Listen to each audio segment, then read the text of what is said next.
Assalamualaikum warahmatullahi wabarakatuh. Kami dari kelompok Do akan mendemonstrasikan teknik mindfulness atau yang sering disebut dengan teknik stop yang biasanya dilakukan sebelum melakukan kegiatan pembelajaran di dalam kelas. Pada kali ini kami akan menerapkan teknik stop dengan nama 2 feet 1 breath. Silakan kami minta instruksinya Pak Instruktur. Baik. Pastikan Anda mengambil posisi yang nyaman. Kemudian pejamkan mata Anda, rileks. Pikirkan hal yang positif. Kemudian tarik nafas. Tahan, kemudian keluarkan, hembuskan perlahan-lahan. Ulangi lagi. Tarik nafas dalam-dalam, tahan, kemudian hembuskan.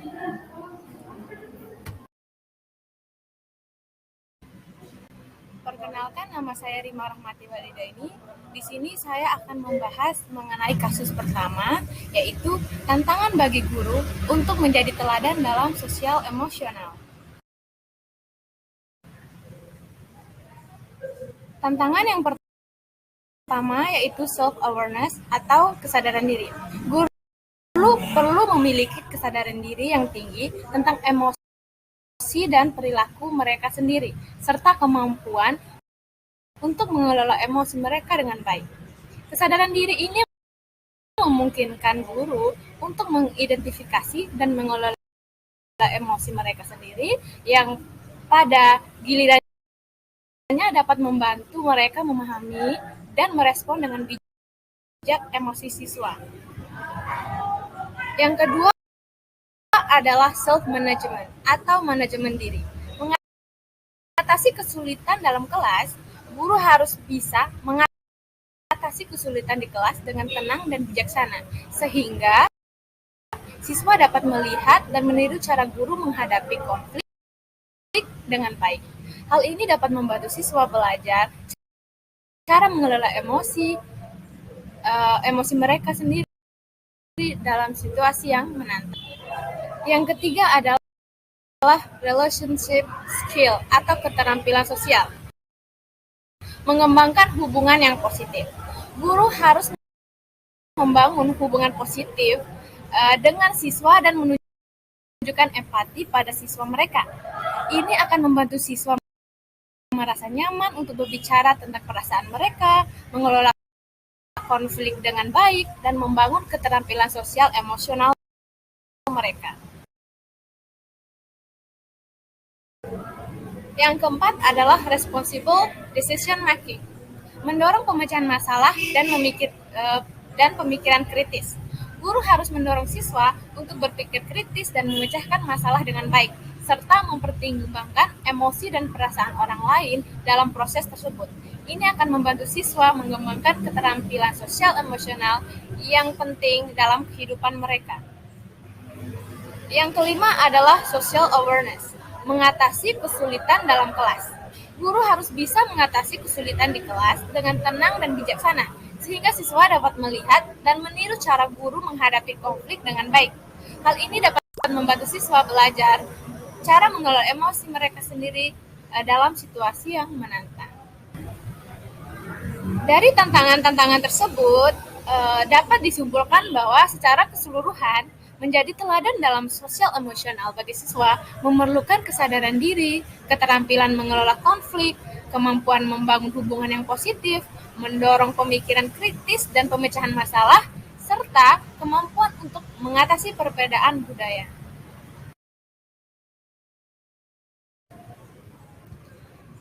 Kasus selanjutnya yaitu kasus yang berkaitan dengan tantangan-tantangan sebelumnya.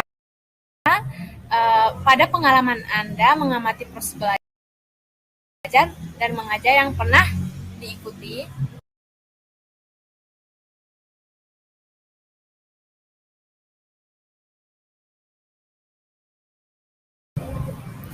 yang pertama, kesadaran diri. Dari pihak guru tidak memiliki persiapan diri dalam proses pembelajaran. Hal tersebut menjadi masalah di mana tidak adanya kesadaran diri dari guru yang bersangkutan mengenai tanggung jawabnya sebagai seorang guru.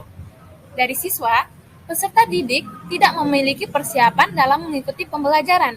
Hal tersebut menandakan peserta didik belum memiliki kesadaran diri terhadap perannya sebagai peserta didik.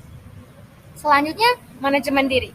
Dari pihak guru, guru tidak bisa mengelola emosi saat pembelajaran berlangsung. Dari siswa, peserta didik tidak memiliki kontrol pada dirinya mengenai emosi yang ada dalam dirinya masing-masing, sehingga sering terjadi hal-hal yang tidak diinginkan.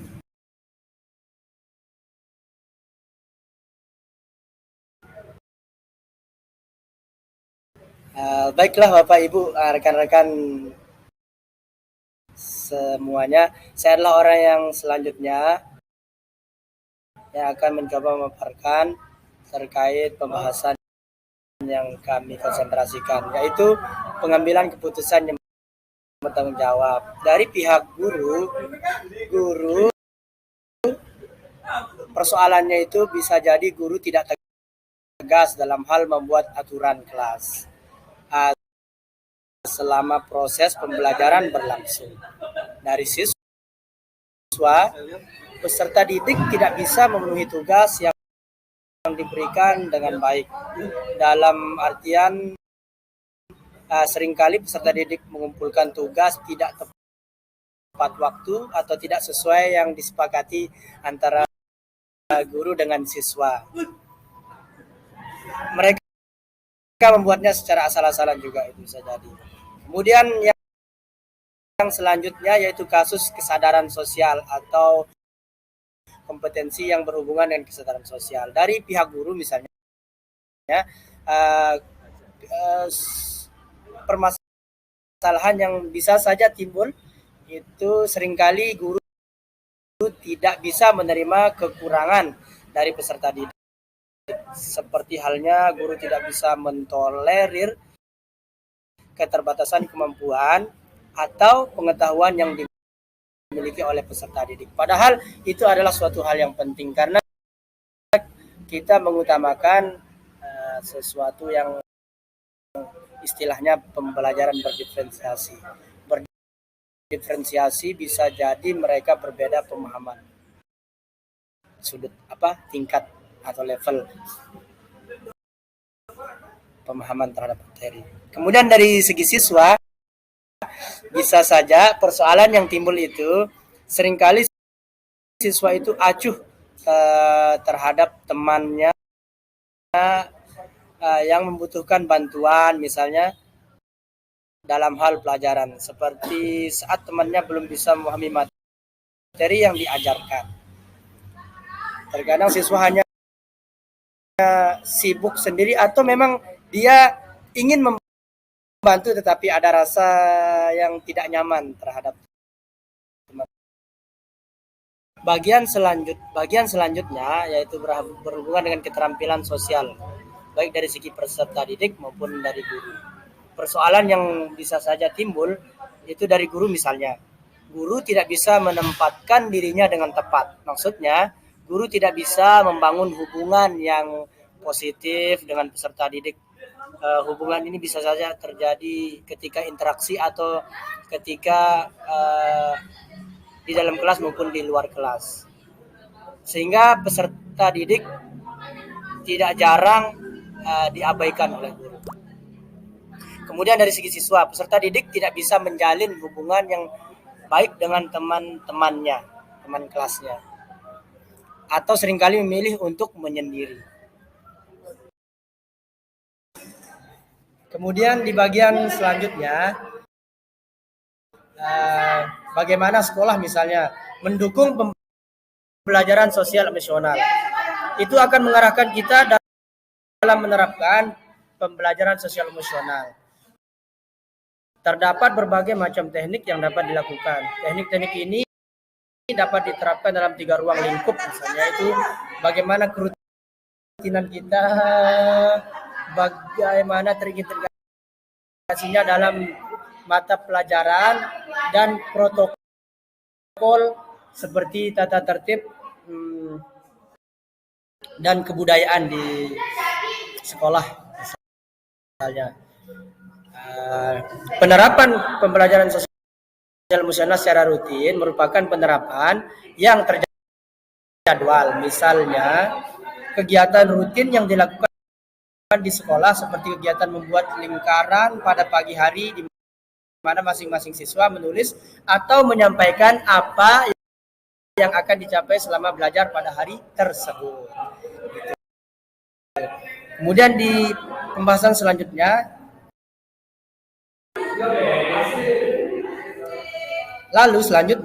pembelajaran sosial emosional ini terintegrasi yang di dalam pelajarannya itu dapat dilakukan di sela-sela penyampaian materi, misalnya dengan diskusi kasus atau diskusi dengan penyelesaian masalah secara berkelompok.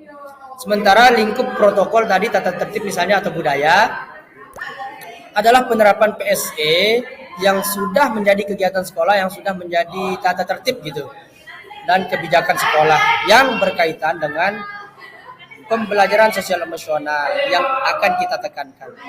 Dilakukan secara mandiri oleh peserta didik, misalnya membangun hubungan sosial yang positif, penyelesaian masalah tanpa kekerasan, dan lain sebagainya, semacamnya. Kemudian tantangan yang terdapat adalah pada guru itu, misalnya kenyataannya guru belum bisa sepenuhnya untuk mengontrol sosial emosional dalam pelaksanaan pembelajaran di sekolah atau di kelas. Dibutuhkan berbagai coaching atau pelatihan atau pembiasaan terkait pengolahan sosial emosional untuk para guru agar bisa menjadi guru yang profesional, seperti insya Allah kami besok ini. Sekian dan terima kasih atas penjelasan yang. Assalamualaikum warahmatullahi wabarakatuh. Jadi saya akan melanjutkan pembahasan dari presentasi kami. Bagian yang selanjutnya itu pertanyaan mengenai apakah karakteristik maksud kami peserta didik bisa mempengaruhi penerapan pembelajaran sosial emosional. Di sini kami disuruh menjelaskan bagaimana menghadapi kendala tersebut. Jawaban yang pertama itu iya, karena kecerdasan emosional dari peserta didik sangat mempengaruhi proses pembelajaran. Dikutip dari pendapat Novik tahun 2022, ada tiga hal pokok dalam penerapan pembelajaran sosial emosional.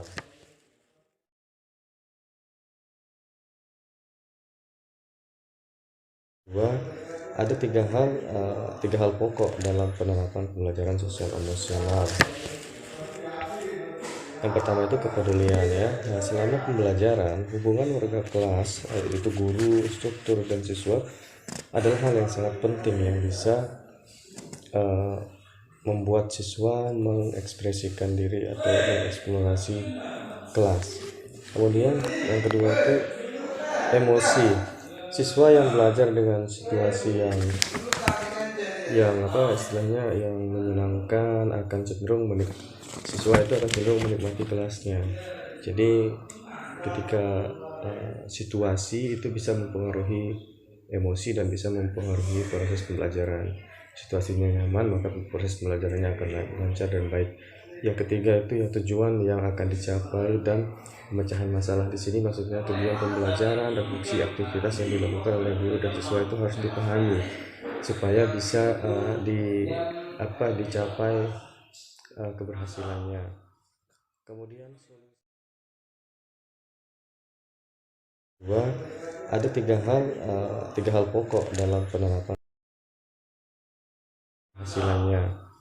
Kemudian solusinya, yang di sini solusi yang kami terapkan itu guru harus menerapkan 5 konsep dari komponen CASEL atau CASEL atau CASEL pada diri sendiri dan pada peserta didik.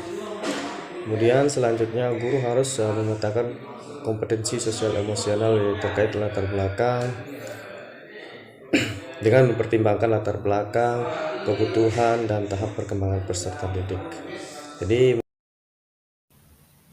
baiklah, sekarang saya akan mencoba untuk analisis dari film Laskar Pelangi. Nah, jadi film Laskar Pelangi ini merupakan adaptasi dari novel bestseller karya Andrea Hirata yang menceritakan tentang kehidupan sekelompok anak di sebuah desa kecil di Belitung di Indonesia. Ya, jadi yang pertama tentang tema. Jadi tema utama dari film ini adalah tentang pendidikan. Film ini menunjukkan betapa pentingnya pendidikan dalam membantu anak-anak mengatasi kesulitan yang mereka hadapi dalam hidup dan memberikan harapan bagi masa depan yang lebih baik. Selanjutnya karakter. Ada banyak sekali karakter yang ada di film ini, mulai dari anak-anak dan juga guru. Nah, jadi karakter utama dari film ini adalah Ikal dan Lintang, dua anak laki-laki yang bercita-cita untuk menjadi pilot dan penulis. Adapun karakter lain yang menjadi sangat penting perannya dalam film ini yaitu Bu Mus.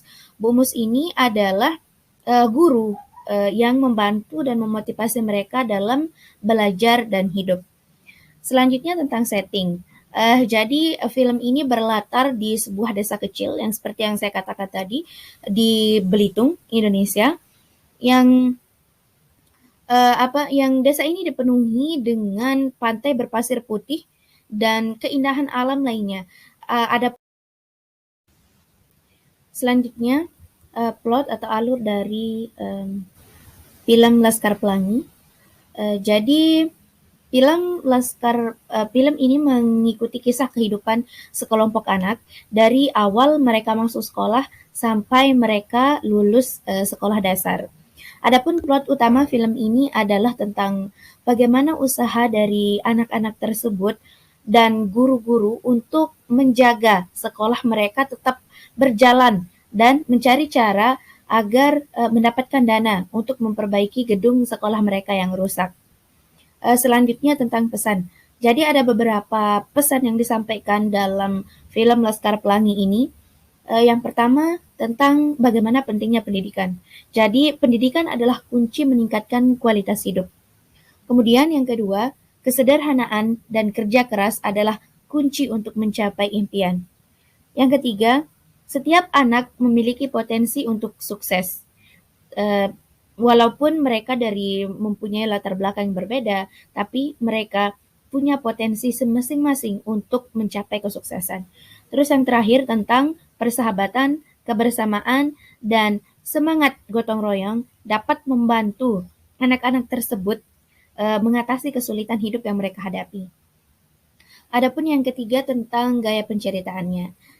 Jadi gaya penceritaan film ini sangat beragam, termasuk dialog antara karakter, terus juga ada narasi dari karakter utama, karakter pendukung, dan juga cuplikan animasi yang menunjukkan gambaran tentang mimpinya dari anak-anak tersebut, khususnya Ikal dan Lintang tadi. Oke, jadi materi selanjutnya akan disampaikan oleh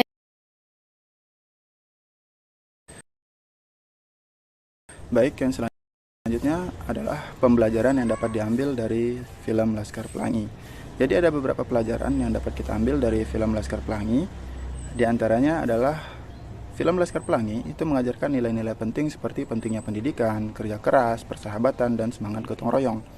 Yang selanjutnya, di dalam film tersebut menggambarkan anak-anak muda yang dapat mengatasi kesulitan dan menggapai impian dengan keyakinan dan tekad yang kuat.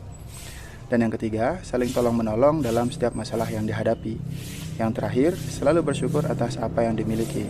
Jadi, kan sebagai tokoh yang memiliki semangat juang yang tinggi, terutama dalam hal pendidikan. Jadi mereka digambarkan sebagai para tokoh yang senantiasa bekerja keras dan memiliki rasa persahabatan yang kuat, serta memiliki semangat gotong royong yang tinggi juga.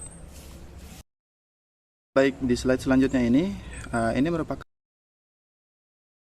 cuplikan video dari film Laskar Pelangi yang kami kutip dari channel YouTube Abai Saputra. Bu Muslimah pun gak menyerah. Dia berkata akan keluar untuk mencari satu orang murid lagi. Ketika akan pergi, dari kejauhan ada seorang anak yang sangat istimewa berlari menuju ke sekolah. Karena kehadirannya, genap sudah syarat jumlah murid dan anak-anak miskin ini bisa bersekolah di SD itu. 5 tahun pun berlalu. Anak-anak ini tumbuh bersama dan menjalani pendidikan dengan diajar oleh Bu Muslimah, Pak Harfan, dan Pak Bakri. Walau kondisi sekolah